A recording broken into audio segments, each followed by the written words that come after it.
Hello friends, welcome back to my YouTube channel. If you are new here, welcome. I'm so happy to have you. This video is super exciting. Oh, before I go into any of that, has anybody noticed that the YouTube description changed? We're gonna be coming out with videos on Saturday now. So welcome, this is Saturday. Whoop whoop, okay. Next, of course, if you guys would like, you follow people anyway. So if you want to check me out, I'm on social media at Mac Guerrero on TikTok, Facebook, and Instagram.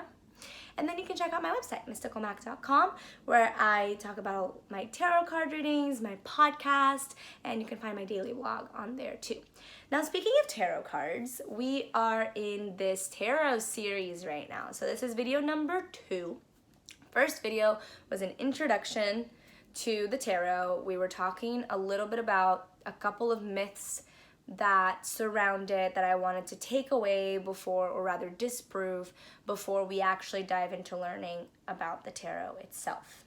So if you haven't checked that out already, please do so.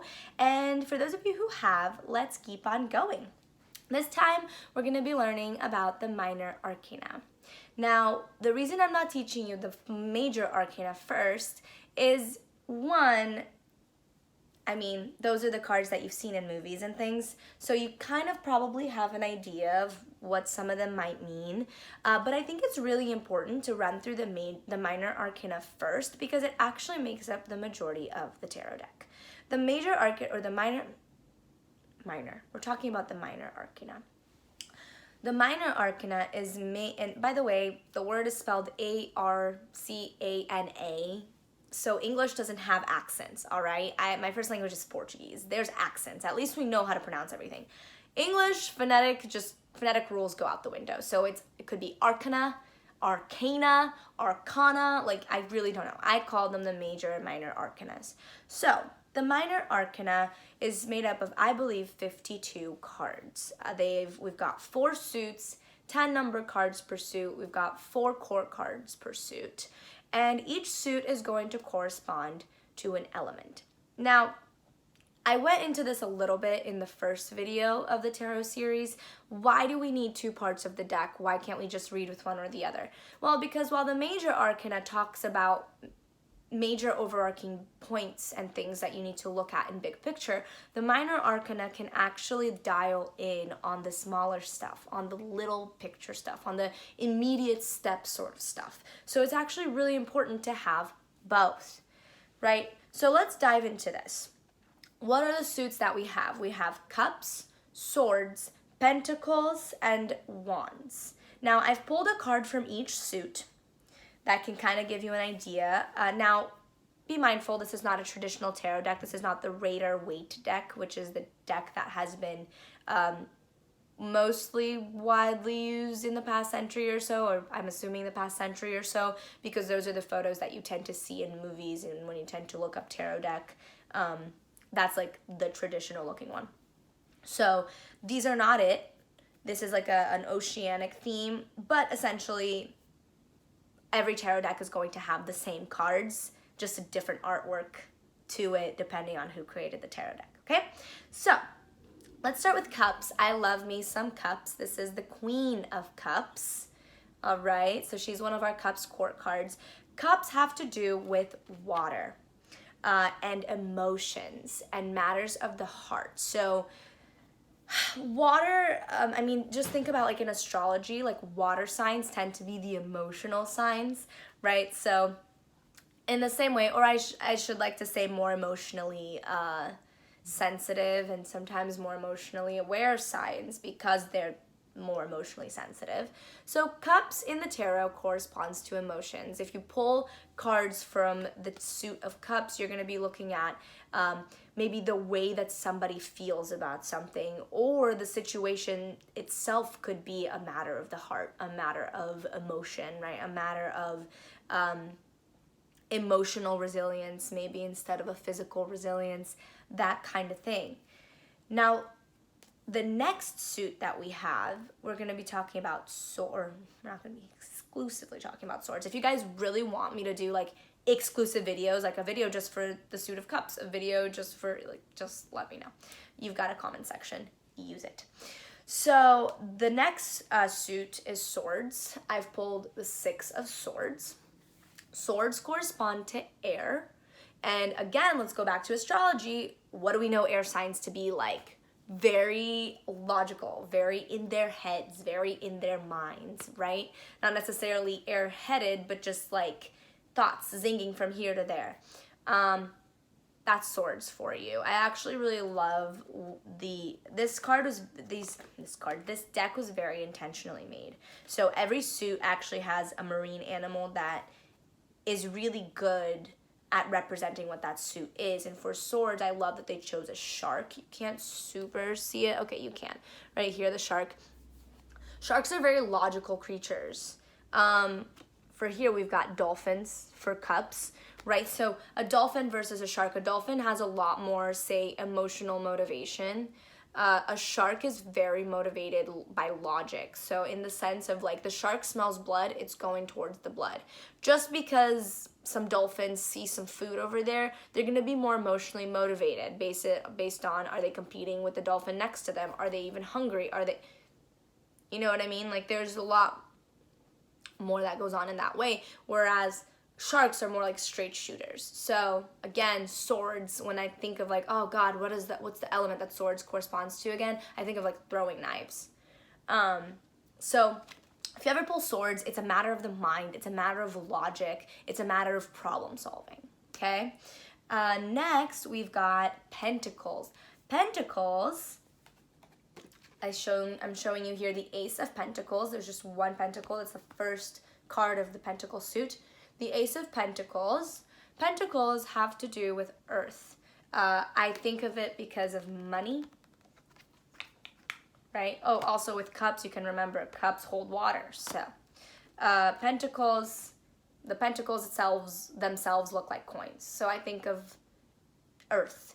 I think of health, wealth, physical well-being, meaning is your house in order? Are your finances in order? Are you taking care of yourself on the physical level? Those are the kinds of things that pentacles are going to tackle. Are there any good business deals that are going on for you right now? Are there any bad business deals that are going on for you right now? Those are the things that pentacles are going to look at. Now, lastly but not least, we've got wands. I pulled the Knight of Wands, and the wands animal is a seahorse. I think it's so cute. Wands have to do with, what do we got left? Fire, hello. And when I think of it, like wand, I don't know, to associate it with fire, I just think of like wands as being wood, and wood catches fire more easily. That's how I think about it. But wands have to do, like, think about, again, let's go back to astrology, right? Think about, we didn't go back to astrology with the pentacles, but we could. I mean, earth people tend to be very sturdy, right? They tend to be very reliable, they tend to be people who are actually first and foremost concerned about these matters of the physical being. And it's great. There's a million advantages to that, coming from someone who's very water heavy and like lives in the air as well. So there's that.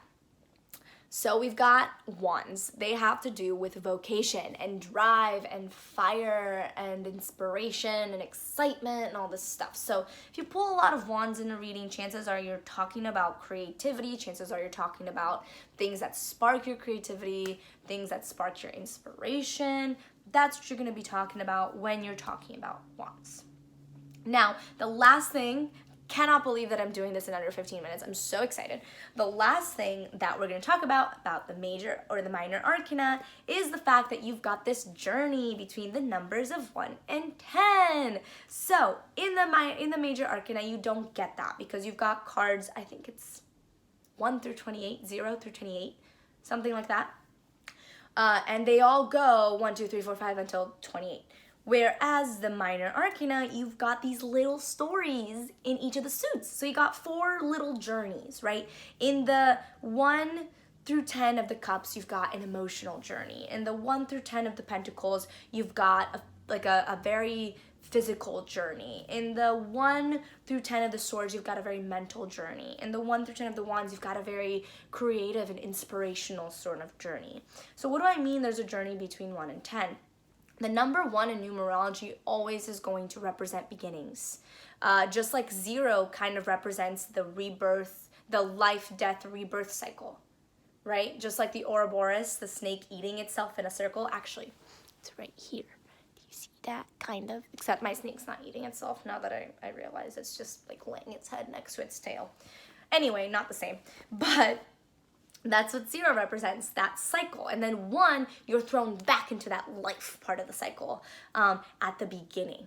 So 1 is always going to represent beginnings, okay?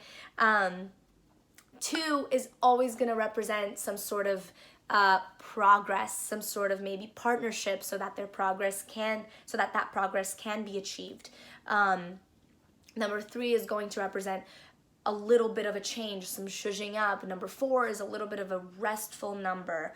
Like, take your time to kind of rest because a big change that was previously introduced by number 3 is coming. So the number 3 is like a little bit of a shushing up your world. So when the big tsunami that like turns your world upside down comes, you're kind of ready. And 4 is the resting point in between. Number 6 is like a calm after the storm. It's like the dust is settling. You can see things a little bit clearly now, but not entirely.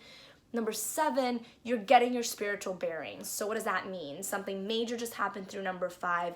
You're starting to see things a little bit clearly, find balance in number 6. You reach number 7 and you've got this sort of intuitive knowledge that things are getting to a solid point.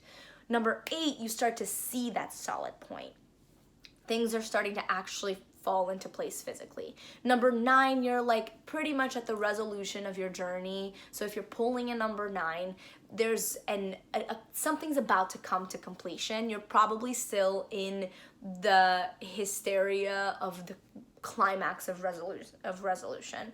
Number 10, you've reached an ending. You've reached the end of a cycle. You've reached some sort of completion. The death card can come, say, you know, if we're really talking about something coming to a close in a spread, we might get a number 10 in whatever suit corresponds, and then we might also get the death card from the Major Arcana. And together, that reinforces this is an ending. But the thing about the death, remember, the number 0, it's about the life, death, rebirth cycle. Life is at the beginning, death is in the middle, and then there's rebirth. So 10, the number 10, the death card, which we're going to go into in the next video because that's what it's all about, is not death, but about the Major Arcana. Those cards are always going to represent some sort of ending of something, so that something new can bloom, right?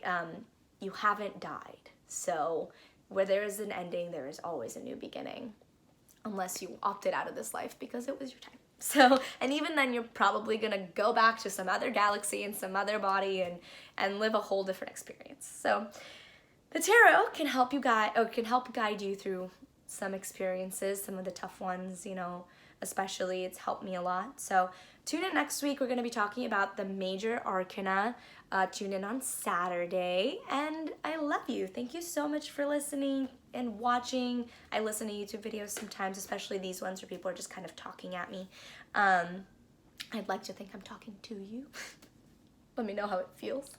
Yeah, thank you. I'm really excited about this series. I'm excited it's actually gonna end up likely being 3 videos, but if I end up talking too much about the Major Arcana in the next one, I will make a 4th one all about how to read for yourself and maybe how to read for a friend. Thank you. I love you. Till the next time.